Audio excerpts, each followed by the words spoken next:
Wow. I must confess, I'm both a little terrified and a lot blessed this morning. Or maybe it's a lot terrified and a little blessed this morning. On the one hand, I'm terrified because I'm standing here surrounded by clergy, certainly more certified to bring out this word than I am. But on another hand, I'm blessed because today's first reading and the gospel grants me specific permission to be here and to do it anyway. In fact, I think this gospel was written for people like me, for things just like today. When asked if they should stop people from proclaiming the word, Jesus says, do not try to stop it. Anyone who is not against us is with us. Whew, I made it. But should I have wanted to make it? I mean, this gospel is a little harsh and a lot hard to explain. If your hand causes you to sin, cut it off. If your eye causes you to sin, pluck it out. I mean, should I want to talk about this? First, let's put the gospel in the context of what's been happening in the last several weeks. Over the past few weeks in Mark's gospel, Jesus has been trying to reveal himself to the apostles, to make clear who he is. So we started with the transfiguration, then with the healing of the boy with the unclean spirit, and then he actually tries to describe his death and resurrection to the apostles. But they seem to not be getting it. So much so that in the past gospel, they were actually arguing about who amongst them was the best.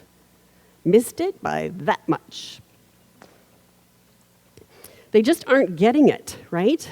And as Corinne and Marty have been saying over the past few weeks, all of this messaging about God is just not fitting into their box of what God is supposed to be and how salvation is supposed to look.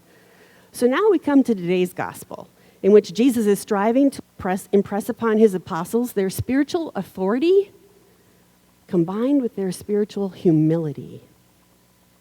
Right? There's a counterbalance here that's really important. And he's preparing them to understand the seriousness that they have to avoid stumbling and bringing people into the wrong places and to commit to avoiding radical sin with deep study of what he's all about. I liken this to the delicate balance of being a parent. On the one hand, I want my kids to live this happy-go-lucky life and to play and be unconcerned about the world around them. But if I don't do my due diligence, if I don't warn them about the possible dangers of riding their bike next to traffic, if I don't talk to them about stranger danger in the park, if I don't even today help them prepare for a possible mass shooting, like when you're in a public space with lots of people, there are things you can do to keep yourself safe. If I don't do those things, then I'm not setting them up to survive very well. So it's this really delicate balance between the two spaces, right? And I think that's what's happening here. I think like a loving parent, Jesus is really using hyperbolic language, intentional exaggeration to draw home the point. He's not advocating for us to literally mutilate ourselves. Rather, he's talking about the drastic things that we must do to avoid sin, to be willing to acknowledge the consequences to that kind of work if we don't pay attention. So now let's get to the context of what this looks like today for you and I as we live into our spiritual authority with our spiritual humility. How do we do that? My friends, all of us have spiritual authority to bring the good news into our world. If you're anything like me, though, you might be whispering in your head right now, but I'm Catholic on purpose, so I don't have to do that. I didn't sign up to be an evangelical or a Jehovah's Witness. I'm not knocking on doors and handing up pamphlets and saying random gospel sayings to people who pass by. I'm Catholic, so I don't have to do that. Common beloved Christian phrase that's often used is preach the gospel, and if you must, use words. It suggests that a well-lived life can serve as the most powerful witness to what it means to be Christian. But I've come to realize as I've thought about this for the last several weeks in preparation for today, that living the gospel out loud has to begin and end with the profound transformation of me. Living the gospel out loud is much more than just doing kind deeds saying nice things, sharing my resources, and coming to church on a weekly basis. Living the gospel out loud means I have to witness the gospel I carry inside, first and foremost. In order for me to do that, in order for me to live into my spiritual authority, I have to act with integrity. And that's not easy, right? So I think it's common sense that it would be hard to follow anybody who doesn't have integrity, who's not modeling the way. Their words and deeds don't line up. So you wouldn't trust that, right? You wouldn't want to follow that. And I think it's easy to say we have to live into our Christian beliefs by behaving with those values in mind. But it's so much easier to say than it actually is to do. So, for me, the trick is to take a long and frequent look in the mirror, to think about my own actions. Am I acting with integrity? Am I doing so with consistency? And am I doing it at the times that are actually the hardest to live into being a person with integrity? Am I doing it all the time, even in those tough spots? You and I know it is ridiculously hard to override that gut reaction, that one in that moment where you want to say, express the feeling or do the thing that would give you great joy, but it might not be appropriate, it might not have integrity.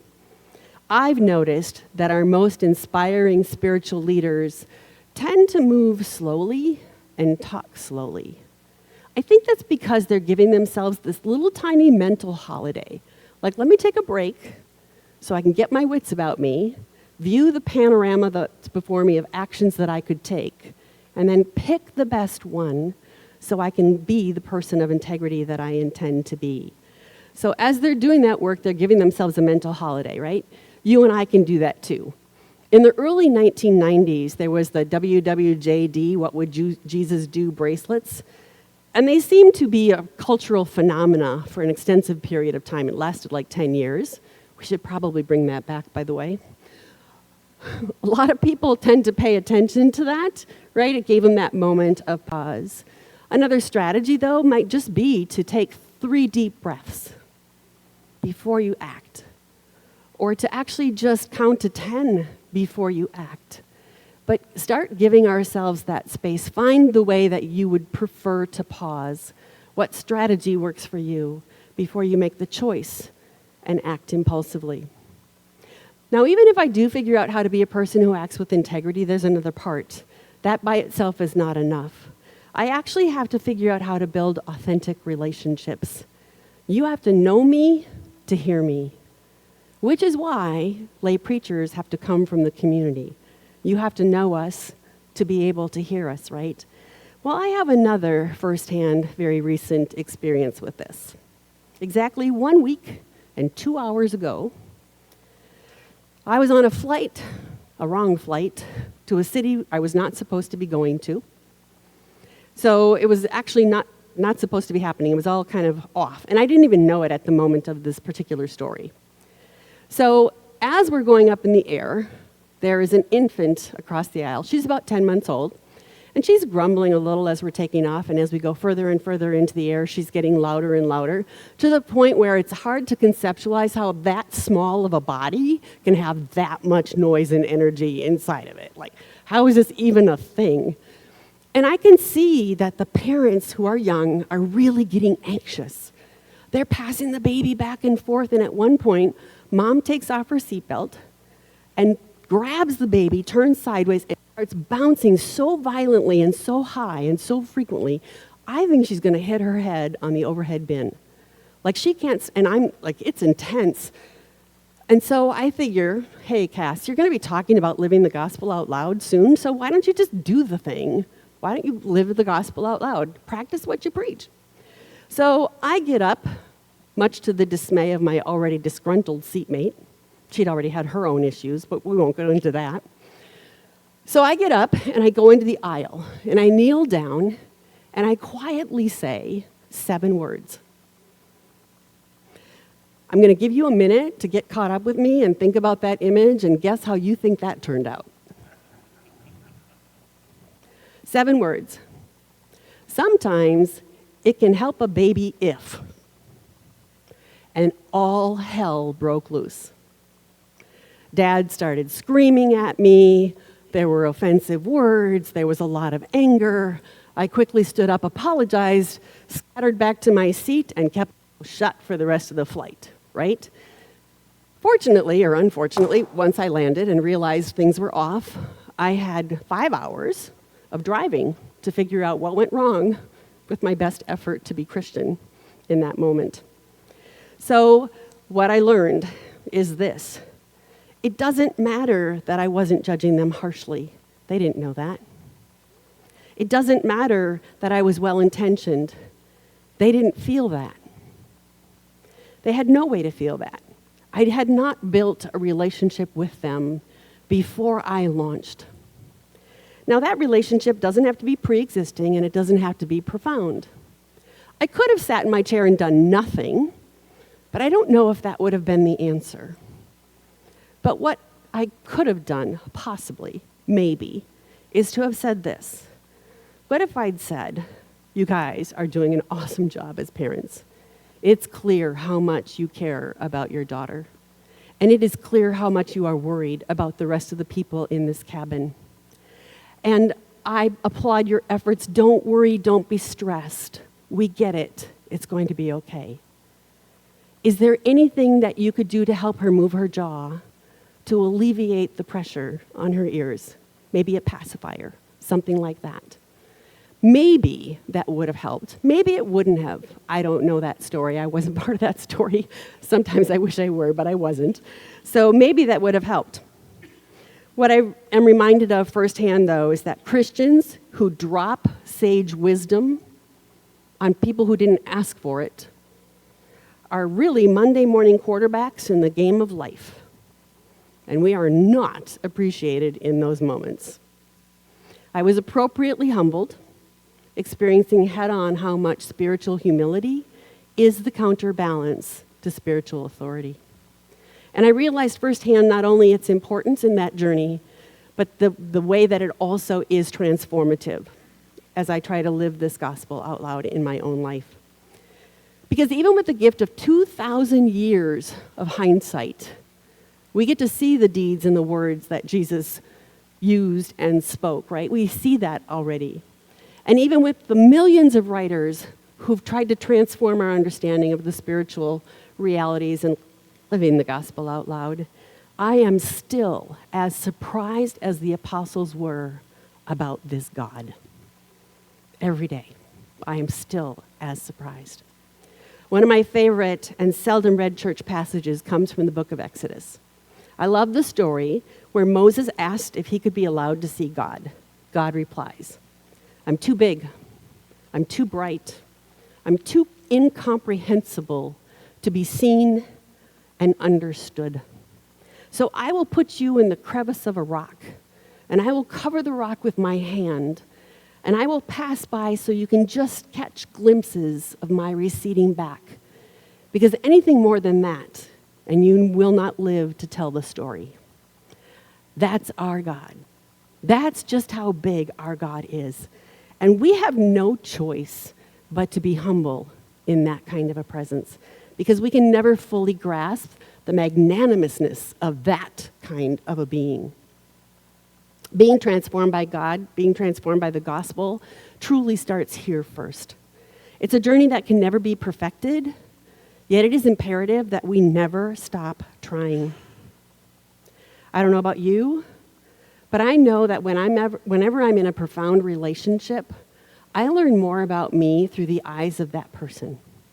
As I look out and I see myself, I have to wrestle with what I like about me and what I don't like about me, and what I need to commit to change to make myself better. And sometimes, if I'm being honest, that makes me take a deep gulp, right? That's not always the way it feels it should be. So here's the really good news. You and I have the authority already. We are blessed with the authority from the first reading to the gospel to have that conversation and to be spiritually authoritative, to talk about the gospel. But with that comes personal transformation, spiritual humility. In order to do that, we have to know God. We have to open that prayer life. We have to have coffee with God. We have to talk to God on a regular basis and be willing to see ourselves through the lens that God is seeing us. I promise if we do this work, it will be transformative. I promise you all have the same authority to live the gospel out loud as I do. And you can survive it, because I think I just did. But it is a journey, so get ready. Grab the equal handlebars of spiritual authority and spiritual humility and get ready for the ride. Are you ready to let the gospel change you?